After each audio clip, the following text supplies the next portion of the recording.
Okay, close to no cigar. I would say an A minus, right? You almost got it, but you're close. All right, yes?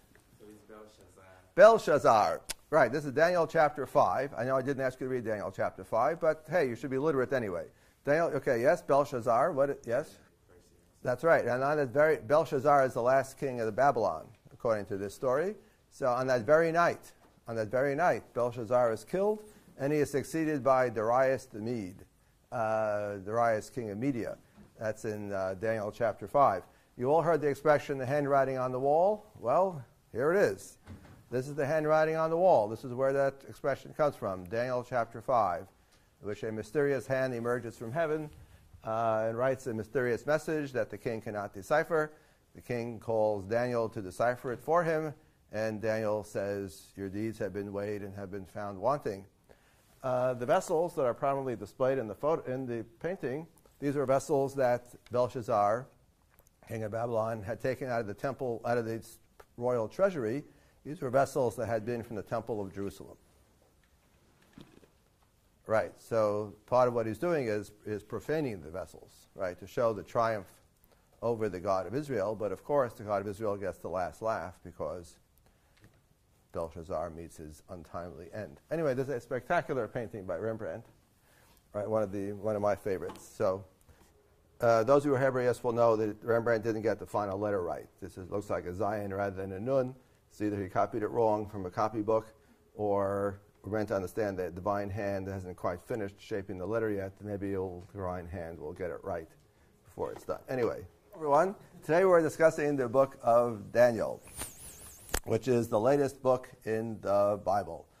The latest book from the point of view of chronology, right? As we'll discuss in just a moment, we modern scholars are convinced that the book of Daniel that we have in our Hebrew Bible could not have achieved its current form any time earlier than the 160s BCE, which by far and away makes Daniel the latest book in the Hebrew Bible. If this is true, and I am 100% convinced that it is true, right, then indeed Daniel's at the cusp between, it's in the Bible, but it's also post-biblical at the same time. It's part and parcel of Israelite culture and religion, where the Bible comes from, and yet it's also a document of Judaism. And depending upon how much time is left at the end, I'll talk about that as a specimen of Judaism. Daniel coming from the 160s means that there are other books out there that are older than Daniel, but are not in the Bible. Parts of the book of Enoch, one of those mysterious books floating around Jewish antiquity. Parts of the Dead Sea Scrolls, also known as the Qumran Scrolls, the cache of documents that were found in the Judean desert in the 1940s and have achieved fame and fortune. Right, some of those scrolls and texts are probably older also than Daniel, raising the perplexing question of how the biblical canon was formed and how certain books are in and other books are out, and how do we understand that process and who was doing it, etc. These are questions I can't deal with because basically I don't know the answer, nor does anybody else. But we see here that age is not the only criterion. Daniel is younger than these documents, but they are out, and Daniel is in. About half the book is in Aramaic. We've had this word before. What is Aramaic? A Semitic language. I'll take it. It's a Semitic language. It's the language of the Arameans. The Arameans live up north in Syria. At least they used to. So it's their language, and the Aramaic language, which is a cousin language to Hebrew, being a fellow Semitic language, the Aramean language for a time was all over the Near East. It spread wide north, south, east, and west throughout the Near East, and became a kind of lingua franca among the natives of the Near East. So Jews spoke Aramaic because lots of people spoke Aramaic during these centuries. And the interesting thing is about half the book of Daniel is written in Aramaic. If you're looking at the Bible in Hebrew letters, it looks exactly the same as Hebrew because the letters are the same, but the language is different. It would be akin to expecting Spanish and it's Italian. So it's related. It helps to know the one to learn the other, but it's different. Anyway, so that's Aramaic. The book clearly has two halves, Daniel 1 to 6, and then Daniel 7 to 12. Daniel 1 to 6 are what we call court tales. Right? They're stories about Daniel at the court of kings, Daniel and his friends at the court of kings, beginning with the Babylonian court, then into the Persian period. These are court tales. The tales themselves may be the action. The action might be the story, or sometimes in some of these chapters, the action is simply the setting for something else. Notably, Daniel chapter 2, where the setting is simply the setting in order to give you a long vision. And the vision is reported as a dream vision, which occupies the bulk of the chapter. Other chapters, the tale is the story, is the action, like Daniel chapter 1 and Daniel chapter 3, which I've asked you to look at for today. We'll come back to that very shortly. As usual, we modern scholars are convinced that the book of Daniel has a long and complicated history to it.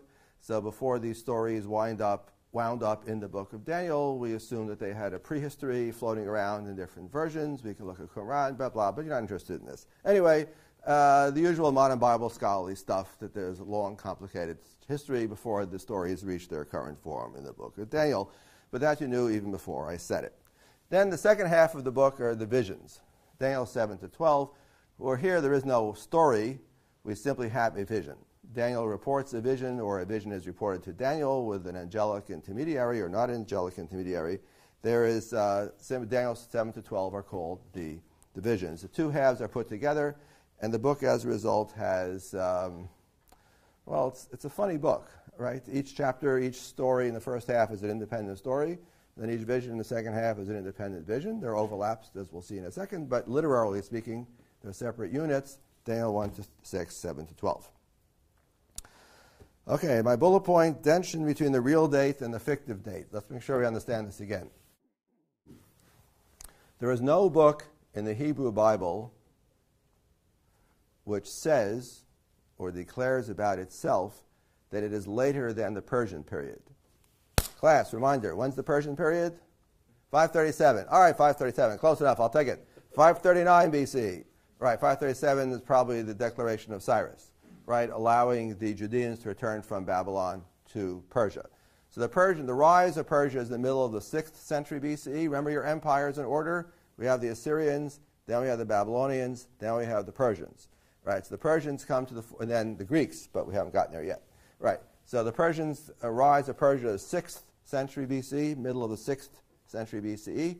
Conquer Babylon. Boo, we don't like Babylon. We're Babylon bad guys. So the Persians take over from Babylon, allow the Judeans to return from Babylon, right? And the Persians are around until Alexander the Great, until the 330s BC, 320s, 330s BCE, roughly 2 centuries. Okay? So, back where I was. There is no book in the Hebrew Bible which says out loud or which confesses or declares that it comes from any time after the Persian period. We have various books that are set in the Persian period. We haven't really looked at them. Ezra and Nehemiah are set in the Persian period. Haggai, Zechariah, and Malachi are set in the Persian period. The genealogies of the book of Chronicles go down into the Persian period. The book of Esther is set in the Persian period. So no book declares itself to be anything later than the Persian period. That doesn't mean that they weren't written later. But they're set in the Persian period, or they are anonymous, leaving to you, the reader, to figure out when they're supposed to apply. We modern Bible scholars read the Bible, and we see lots of stuff in the Bible later than the Persian period, because that's what we modern Bible scholars do. Right? We are convinced that the books set in the Persian period were written later. We think Esther was written probably centuries after the events it purports to describe. We think that there are large tracts of the prophets that are anonymous, that get stuck on to the end of Zechariah. So the second half of Zechariah we think is later than the Persian period. Maybe the prophecies of Joel are later than the Persian period. Maybe the Song of Songs. Maybe Ecclesiastes. Maybe Job. Maybe some of the Psalms. The list goes on and on and on.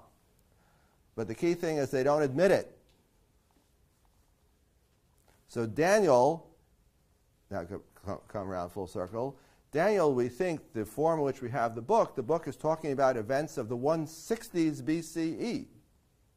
But the book does not admit that it's written in the 160s BCE. The book, now choose your verb very carefully, the book pretends, claims, hides, its identity behind a figure who lived in the 6th century BC. So the book is nominally from the Persian, Babylonian or Persian period, but it's talking about events of the Hellenistic period, but doesn't admit that it's doing so. However, the well-informed reader, as we modern Bible scholars are, we can see through this disguise. Okay, got that? So the book is early and late. Understand the tension here. All right, I'll pretend that you all understand what I'm saying. Okay, let's all pretend that we understand what we're talking about. Seriously, this is an important point. People get confused about this. I can understand how the book is Persian and also Hellenistic at the same time. Okay, everybody got it? All right, you're all saying yes, so I'm going to believe you. Okay, so let's go straight ahead.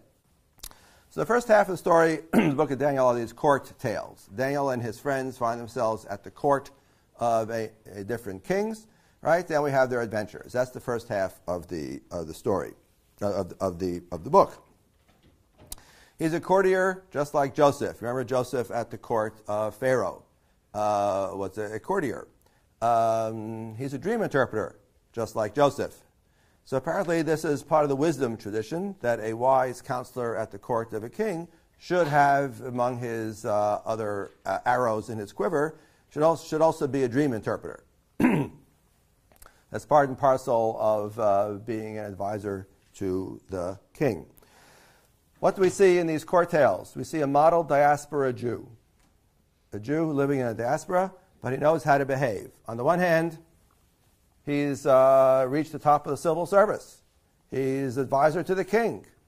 He's an advisor to the king. He deciphers the king's dreams. He gives advice to the king. I would say that's pretty good. On the other hand, is he a loyal Jew, class? Does he remain faithful to his traditions, class? Yes, he does. That's the implicit message of these court stories, right? Integrate in society, and yet you retain your own Jewish identity. So in chapter 1, they eat vegetarian food in order to avoid the forbidden food provided by the king's caterer. Or the most dramatic story is Daniel 3, parallel to Daniel 6, where they are persisting in their loyalty to their tradition, even though they risk death. These are the famous stories of the lion's den and the fiery furnace. Right? Throw me into the furnace, throw me into the fire, into the lion's den, but I refuse to violate our ancestral laws. They don't use that phrase, but that's what they're saying. That's Daniel 3 and Daniel 6. These are our earliest martyrdom stories that we have. I'll come back to that at the end if I have time. They're martyrdom stories, yes and no. Yes, because they are prepared to die rather than violate the law. I will not bow down to a statue. I will persist in praying to the God, heavenly God of Jerusalem. Whether there's an edict of the king against it or not, it doesn't matter. I will do so. And I will prepare to die if I have to. In that sense, it's a martyrdom story. These are earliest martyrdom stories that we have. On the other hand, it's not a martyrdom story because no one dies. He goes into the fiery furnace, but he comes out alive. He goes into the lion's den, comes out without a scratch. That's not usually what happens. So the story is a martyrdom story, but it's a martyrdom story with a happy ending. Usually martyrdom stories don't have happy endings, but these stories do. Not to worry, class. From the 160s BCE, we start to get some real martyrdom stories where the martyrs die. Right, but they're not in the book of Daniel. They're in the book we call 2nd Maccabees. But they're from the same period. Okay, two of the tales, chapter 2 and chapter 5. Chapter 2 is the one with Nebuchadnezzar's dream of that mysterious statue with gold, silver, bronze, and clay. That's chapter 2. And then chapter 5 is Belshazzar's feast. And we saw Rembrandt's spectacular painting a moment ago. The theme of these two chapters is division. The story is not the main thing. The vision is the main thing, chapter 2 and chapter 5. Sorry, chapter 2 is division. But they both concern the rise and fall of empires. This is a motif we've already seen in the book of Jeremiah. Jeremiah is an important book for the book of Daniel, as we'll see in a moment. Remember Jeremiah, Jeremiah 25. God is giving dominion to the Babylonians to rule over the Judeans. Babylon will triumph, Judea will fall, because that is the will of God. That's Jeremiah. Here we discover in the book of Daniel that the rise and fall of Babylon and rise and fall of Babylon is part and parcel of an even larger pattern of rise and fall of empires determined by God. This is what's known as the theory of the four empires, or the sequence of four empires, which will go on to be enormously influential in Jewish and Christian historiography, in which we understand the world's history as the sequence of four empires, usually understood to be Babylon, Media, Persia, and Greece. And after the fourth empire, that's the point of the fourth empire, of the theory of four empires, what happens after the fourth empire? Use your imagination, class. What happens after the fourth empire? End of the world. That's it. So the important point is, if you believe in a rise and fall of the four empires, then the most important thing of all is to identify which is the fourth. And typically, the fourth empire is whatever empire you're living in now. And once you know that, then you can extrapolate back onto the previous three, because you believe that you're living on the precipice, on the brink, on the end. The tribulations of our current time are the tribulations of the fourth empire, which then get identified with those passages in Ezekiel that we looked at already about tribulations of the end time, the travails of the end of days. All these things get packaged together. Well, they come out of Daniel. Daniel is the mothership for these speculations about the theory of the four empires. We see it in Daniel chapter 2 and Daniel chapter 7. So Babylon, Belshazzar's feast, that's the downfall of Babylon. And then the last verse of chapter 5 of Daniel is Babylon falls, and then comes Media. Media, this is not Media you think of in your generation, but Media is a place in Central Asia, in Iran, right, the land of the Medes. As many scholars have observed, the Medes, the historical Medes, did play an important role in the downfall of the rise of Persia and the downfall of Babylon, but the historical Medes never came anywhere near the land of Israel.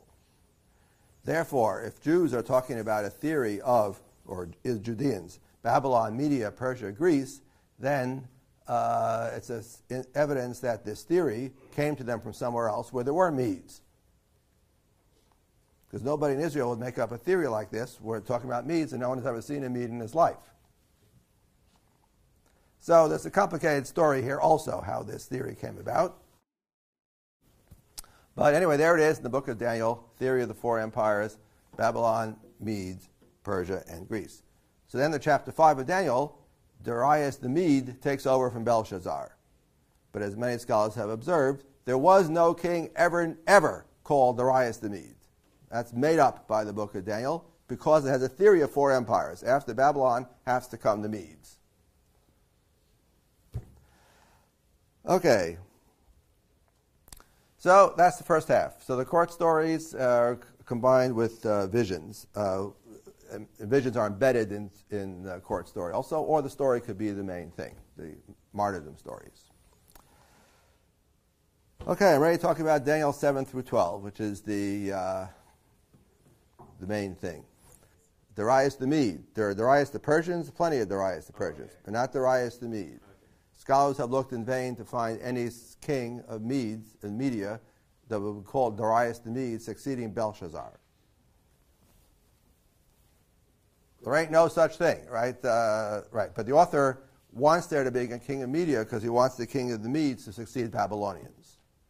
So, pardon my saying this, he made up a king called Darius the Mede. Now, if you're a traditionalist, you would probably have to say, our documentation is incomplete, and there must have been a king called Darius the Mede. Right? It's very hard to prove there was no such person as Darius the Mede. Our knowledge is incomplete. So that would be what a traditionalist would say. Right, if you're a modern Bible scholar, then you would say Darius the Mede is fiction. Now we're up to the vision, second half of the book, Daniel 7 through 12.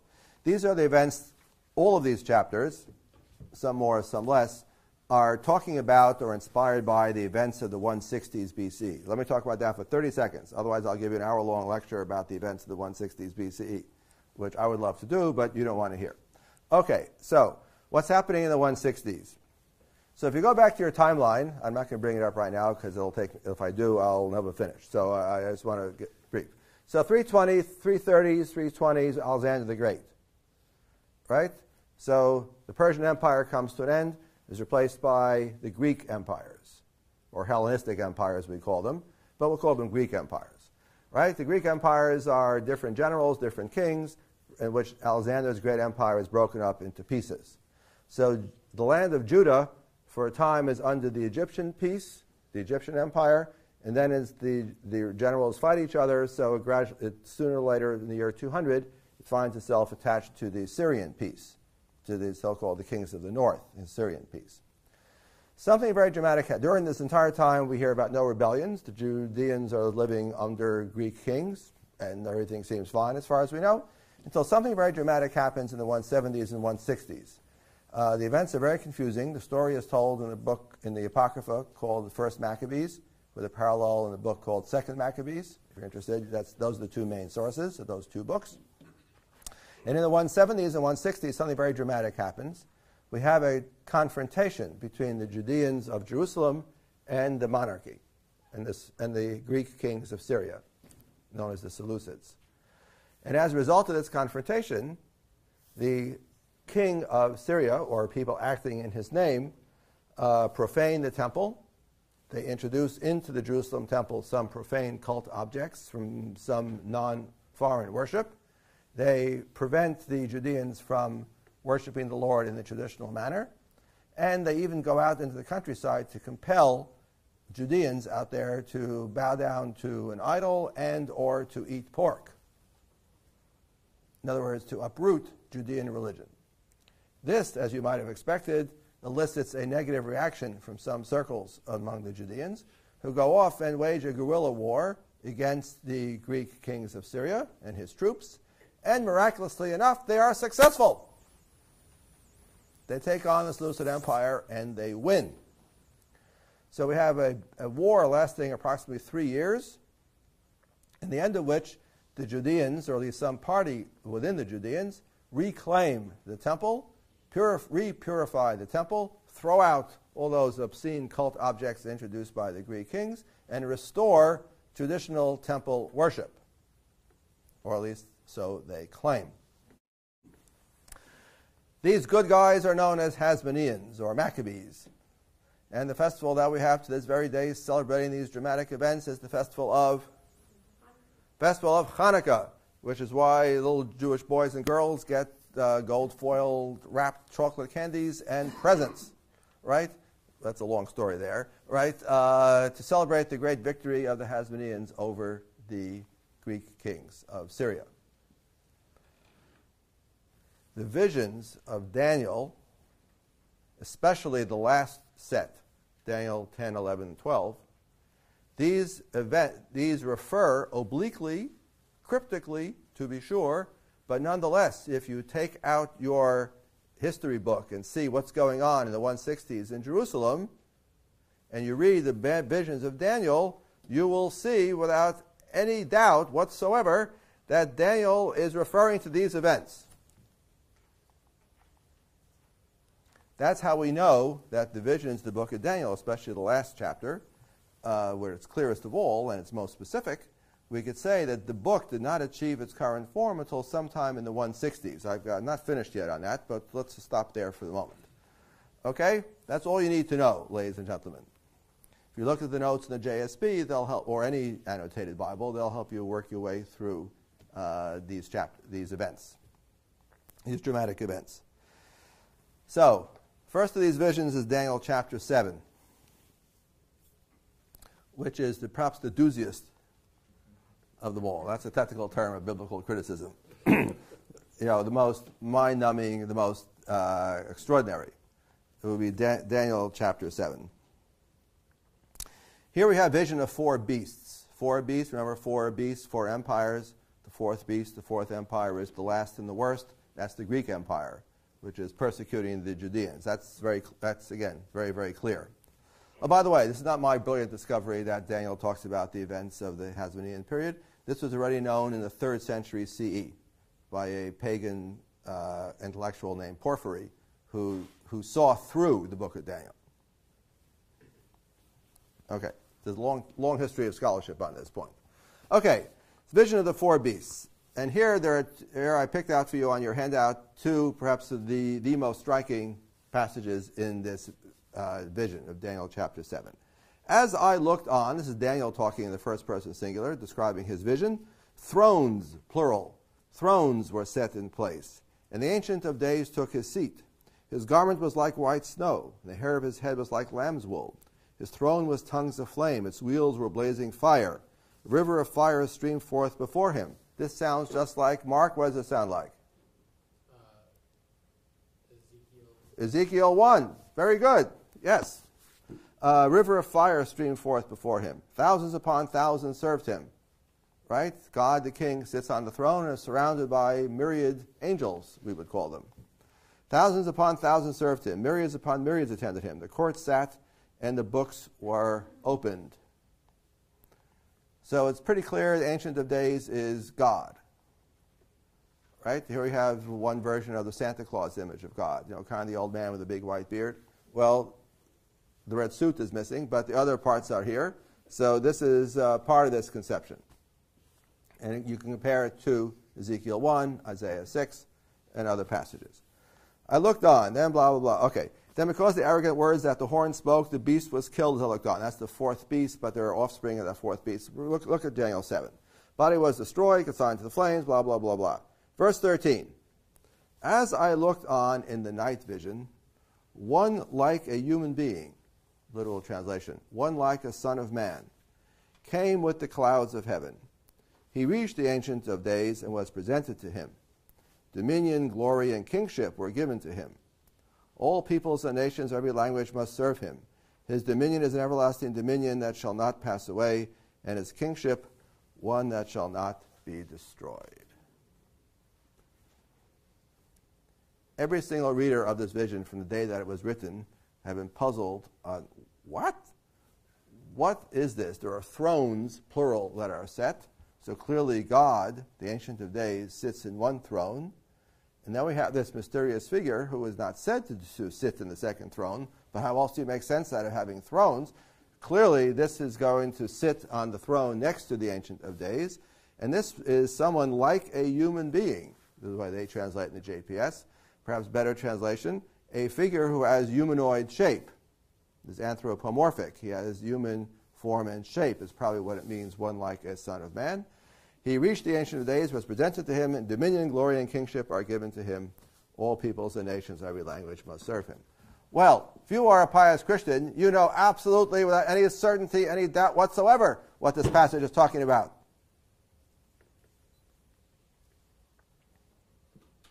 Answer, Christ. Okay, now if you're not a pious Christian, or if you are a historically minded type person, and you say, well, this is Daniel writing in the 160s BCE, unlikely he's going to talk about events 2 centuries ahead of time. So what is Daniel talking about? Or if you are a Jew, when you know in your whatever is going on here, the Christian interpretation cannot be correct because I'm a Jew, so I know it can't be correct. The only issue now, what does it mean? Right, then we have a problem. Which is to say, where it's a very, very cryptic passage. And indeed, even Jews concede, at least some Jews conceded, that perhaps this was meant to be a messianic figure. Not Jesus, of course, but some other messianic figure, right? Or some messianic figure of some indefinite time. If you look at the notes in the JSB, there's a very nice balanced discussion of this point. We seem to have here a belief that there is some other being, right, who runs the world along with God. And this either is or is not a Messiah, or is or is not the human, or is or is not an anthropomorphic being. But this is, well, I'll stop there. An intriguing passage. I don't know what's going on there any more than anybody else does. I'm simply bringing to your attention that this is an important passage in the history of Christianity, and an important passage in Christian Jewish and Christian reflection about God and the oneness of God. This sounds like one of those ideal Davidic visions from the book of Isaiah, right? About dominion will be on his shoulder. We all know that from Handel's Messiah, right? Part of the Davidic. Well, again, if you're a Christian, all these things get wrapped up together, right? It's the house of David, royal figure. It's Jesus. It's Christ, right? All wrapped up together. Again, read historically. I understand what's where Christians take it, and that's where it's going for Christians. That's fine. I have no objection. I'm simply commenting that if you don't read it that way, then how do we read it? We're a little puzzled. We're not quite sure what the content of this mysterious vision is or what the point of it is. Because the next verse goes on to something else. We don't hear about this mysterious one like a son of man anymore in the rest of the vision. It's just gone.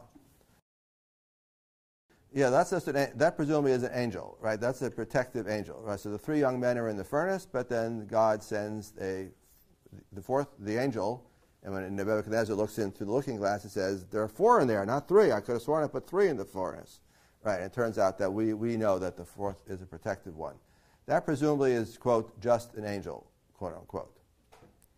Whereas this is something more than just an angel. Right? He gets a throne next to God. Right? And he has dominion, glory, and kingship. So what does that mean? So it seems to be some kind of chief angel.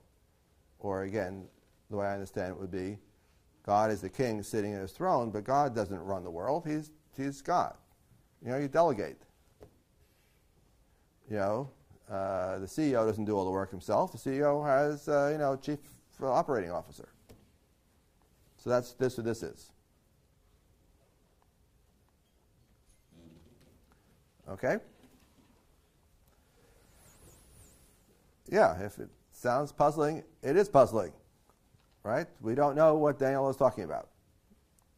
This vision has intrigued Jews and Christians, I said, ever since it was first set to paper. Jews and Christians for a long time argued whether this, in fact, is a reference to Christ or not. Christians were sure that it is, and Jews were sure that it isn't. But what it does mean, though, Jews aren't sure any more than anybody else is.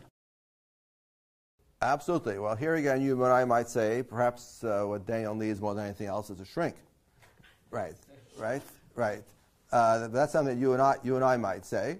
However, or not, as we wish. There's another way of saying is that this is very puzzling. However, if you are an ancient Jew or an ancient Christian, you of course have no doubt about the veracity of the vision. Right? You will not say Daniel was eating or drinking or smoking something, and as a result saw these phantasmagorical visions. You won't say that. You'll say these are visions vouchsafed to Daniel, and by some heavenly intermediary, as in fact as often are said to be in these chapters, and this is a glimpse into the heavens. The only thing now is to figure out how to explain it. But that it's true, Jews and Christians had no doubt about that. They shared that point.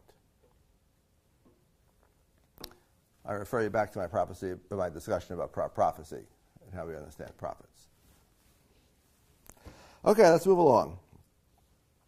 So Daniel 8 vision, another vision. Right, so Daniel chapter 9, this is where we see Jeremiah is important. Daniel chapter 9 begins with a meditation on the 70 years of Jeremiah. You recall Jeremiah had said the Babylonian Empire and or the Israelite exile will endure for 70 years. So Daniel chapter 9 is a vision all about what does 70 years mean by Daniel. You might say in reply, I know what it means. It means 70 years. To which I would say, boy, you are a simpleton. Of course it doesn't mean that. It must mean something else. The only question is how to interpret it. Right. So, in other words, reflecting on the process of exile and return, exile and restoration. That's Jeremiah. And that's what Daniel is contemplating. Here we see the temple has been profaned. The temple has been overtaken by foreign troops. Traditional worship has been put to an end. That's the destruction. Now we want restoration. So if we can figure out Jeremiah's prophecy, that will be a clue to us, ourselves, about what's going to happen to us. Okay? Pay attention. Remember this point. We'll come back to this, if not at the end of today, then next week, or 2 weeks, when we talk about how the Bible now becomes, the prophecy is no longer a living prophecy. Prophecy is now text. You hear the word of God by interpreting the text. And then Daniel is doing that. He's contemplating those passages in Jeremiah, looking for a meaning that will apply to his time. Okay, that's Daniel 9. Then we have Daniel 10 through 12. Here again, instead of seeing these fantastic images, we have a cryptic text in which the angelic intermediary tells Daniel about the forthcoming events, again, forthcoming from the point of view of the 6th century BCE, when Daniel is allegedly living and active, not forthcoming from the point of view of the actual narrator, who is alive in the 2nd century BCE and describing events of his own time. That is true until chapter 11, verse 40, approximately. Here the prophecy becomes real. All right, let's make sure we understand this again. So the narrator is writing in the 160s BCE. He's putting his vision into the mouth and eyes of a figure who allegedly is living in the 6th century BC, back in the time of the Babylonians and the Persians. So therefore, the narrator, Daniel, is predicting, or should I say, predicting events down to the 160s BCE. From the point of view of Daniel in the 6th century, this is prediction. From the point of view of the narrator, this is not prediction at all. This is history. Until somewhere around verse 40 of chapter 11, when all of a sudden this becomes prediction for the narrator also. In other words, the narrator doesn't know how the crisis of the 160s is going to end. He doesn't know yet that the Hasmoneans are going to start fighting the Seleucid kings and be victorious and reclaim the temple. He doesn't know that because it hasn't happened yet. What he does believe is that these events are so dramatic, so traumatic, so climactic that surely, he thinks, the end of the world is at hand. What's going to happen is a great battle between the king of the north and the king of the south. It never happened. King of the south are the Egyptian kings, the kings of the Ptolemaic kings. Kings of the north are Seleucid kings. He thinks there's going to be a great battle between the kings of the north and kings of the south. Sounds like Ezekiel in the battle of Gog and Magog. Right? That's going to happen. That's wrong. Then it's going to be followed by very dramatic events of chapter 12, including the graves will open up and the righteous will come out, will come forth. We'll read that passage in 1 second. That's what he thinks is going to happen. Now, these events are so dramatic, they need a climactic conclusion. But for the narrator, alive in the 160s, these, in fact, are future events. They haven't happened yet. And that moment where the narrative shifts from accurate reportage, cryptic true, encoded true, but nonetheless, narrative that seems to be accurate, the moment when the narrative all of a sudden departs from that and becomes the point at which it is wrong, that's the moment I can say that's when he's alive. That's when he's writing, precisely then. On the seam between actual prediction and, narrative written up as prediction, but of course, in fact, retrospective. Everybody got that? Yeah. All right, let's all agree that we got that, shall we? I can move along. All right, but it's confusing, right? You have to keep shifting back and forth. Okay, if you look at the notes in the JSB. Yes, sir? Nope. I am going to worry about it. I want to show you understand it. You have a question? Yeah, is there like a verse that we figure out when that shifts? Yes, approximately chapter 11, verse 40. Chapter 11. That's what I wrote down. Chapter 11, verse 40. The prophecy becomes real. Now Daniel, the figure of the 6th century BCE, is no longer narrating retrospectively the events up to the 160s when the narrator is actually alive, but actually is now genuinely giving us prophecy because the events haven't happened yet, and it turns out this is not the way things turned out. This was not the end of days, it turns out. There was not a big battle between the king of the north and king of the south. The graves did not open. There was no final cataclysmic judgment scene. Dare I say it? The narrator was wrong. This is what he thought, hoped, expected would happen, but it didn't happen. Now, if you're a later Jew or Christian reading this chapter, right, then of course you know, as in the cases of all prophecy, right, the events haven't transpired yet. But they will transpire, because they cannot not transpire. If it didn't happen then, okay, fine, they will happen. Now, you and I, you Jew and Christians, let's sit down together and see if we can figure out what are the events referred to. Aha! One way of Christian reading is to look at those last verses of Daniel chapter 11 and 12 and say it's referring to Christ, of course. To which Jews respond, I'm not sure what it's referring to, but I know one thing, it's not referring to Christ. Right, look at the notes in the JSB. So here we have chapter 12, these extraordinarily dramatic lines at the very end of the book of Daniel. At that time, the great prince Michael. Who's Michael? Who's the great prince Michael? And don't tell me it's Michael of the Romanovs or something. Right? That's another great prince, Michael. But I'm not interested in Michael of the Romanovs. Right, who's this great prince Michael? He's an angel. Now we discover, living here at the very end of the Hebrew Bible, right, angels have now emerged. They're not just myriads and myriads around the throne, the way they are in Ezekiel and in Isaiah. Now some angels emerge as fully articulated beings with a name and apparently a permanent existence. That's new. We haven't seen that previously in the Hebrew Bible.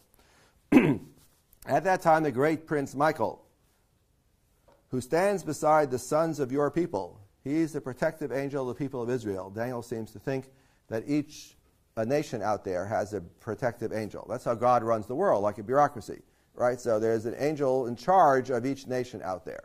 And Michael is in charge of the Israelites-Jews. It will be a time of trouble, like which has never been seen since the nation came into being. At that time, people will be rescued. All are found inscribed in the book. I'm not sure what this book thing is, but again, it's a bureaucratic understanding of how God runs the world. Kings keep track of records, ledgers, rosters of names. So that's how God runs the world. You and I would say God has a hard drive. Many of those that sleep in the dust of the earth will awake. What does that mean, class? Many of those that sleep in the dust of the earth will awake. The dead will arise. The dead will arise. Resurrection time. This is what he thinks is going to be the end of this dramatic moments in the 160s BC. Many, not all will be resurrected, many. Many of those that sleep in the dust of the earth will awake, some to eternal life, others to reproaches and everlasting abhorrence. So apparently he seems to think that the middle group will just stay asleep because there's nothing much to do with them. The righteous, on the one hand, will be resurrected to life eternal, and the wicked will be resurrected so God can finally punish them as they deserve, presumably because in this world they didn't get what they deserve, but here in the end time they will. Eternal damnation. Eternal reward, eternal damnation. That's those who are resurrected. Apparently the middle group just keeps sleeping. And the knowledgeable will be radiant like the bright expanse of sky, and those who need the many to righteousness will be like stars forever and ever. This is what's called astral immortality. This, in fact, you see in many ancient philosophers who are trying to understand the stars as indeed the souls, the souls of the righteous, or the souls of the virtuous. So here, the righteous will be resurrected to life eternal, and then some combination, I'm not sure how to figure this out. Some of them, all of them, will also be stars in the sky, or that's an alternative, I'm not quite sure. Anyway, and then the next few verses after that are even more cryptic about chronology, about a time, times and a half, and okay, this is where Jews and Christians debate endlessly what this all means. Anyway, Daniel 12 verse 3 is inscribed in Latin above the stage in Standard Stater. I'm just bringing that to your attention. So here we have, with Daniel, now my time is up. Here in Daniel we have the end of the Hebrew Bible, and in many ways this is a portal into what's going to come afterwards, which is the history of Judaism.